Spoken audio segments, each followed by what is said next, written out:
আসসালামু আলাইকুম। কৃষক বন্ধু চ্যানেলে আপনাকে স্বাগতম। আজকে জানবেন মাত্র ৩ মিনিটে পুকুর প্রস্তুতি। হ্যাঁ, আপনি ঠিকই শুনেছেন।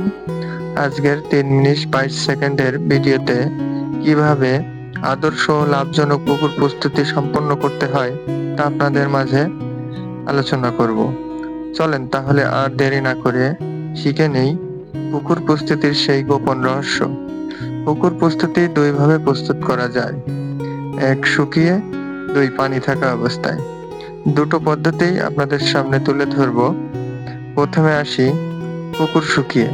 এটি হলো পুকুর প্রস্তুত করার সর্বোত্তম পদ্ধতি। পুকুরের পানি সাধারণত জানুয়ারি মাসে শেষে বের করে দিয়ে ১ মাস ফেলে রাখতে হয়।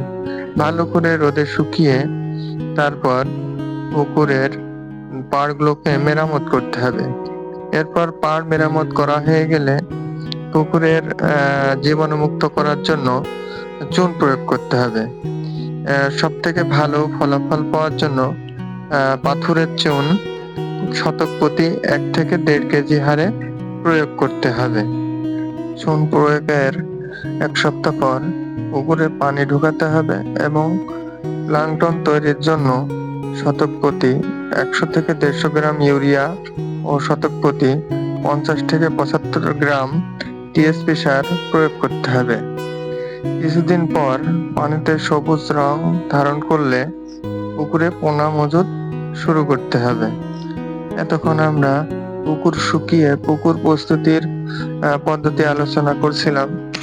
এখন পুকুরে পানি থাকা অবস্থায় কিভাবে পুকুর প্রস্তুত করব সেটি নিয়ে আলোচনা করব। সর্বপ্রথম পুকুরে রোটানার 9% বা গ্যাস ট্যাবলেট প্রয়োগ করে রাক্ষসে মাছ ও ক্ষতিকর পোকামাকড় দমন করতে হবে।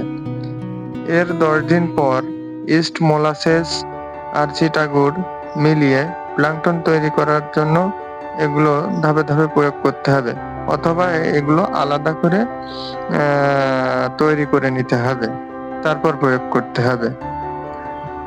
পানিতে সবুজ রং ধারণ করার পর পুকুরে পোনা মজুত শুরু করতে হবে। এভাবে পুকুর খুব দ্রুত প্রস্তুত করা যায় এবং যারা মূলত পুকুর শুকাতে পারে না বা পুকুর শুকানোর কোনো উপায় নেই, তারা এভাবেই তাদের পুকুর প্রস্তুতি খুব দ্রুত সময়ের মধ্যে সম্পন্ন করে ফেলে। আরেকটা ভিডিওতে আপনাদেরকে শেখাবো কিভাবে প্লাঙ্কটন তৈরি করতে হয় এবং পরবর্তী ভিডিওগুলো কিসের উপরে চান অবশ্যই আপনারা সবাই কমেন্ট করে জানাবেন। আর হ্যাঁ, ভিডিওটি ভালো লাগলে অবশ্যই লাইক, শেয়ার, কমেন্ট করতে ভুলবেন না এবং সেই সাথে সাবস্ক্রাইবটাও করবেন। আশা করি আপনাদের সহযোগিতা একান্ত কাম্য। আপনাদের সহযোগিতা পেলে আরো নতুন নতুন ভিডিও নিয়ে আপনাদের সামনে আসব। তো সেই পর্যন্ত সবাই ভালো থাকবেন, সুস্থ থাকবেন। আল্লাহ হাফেজ।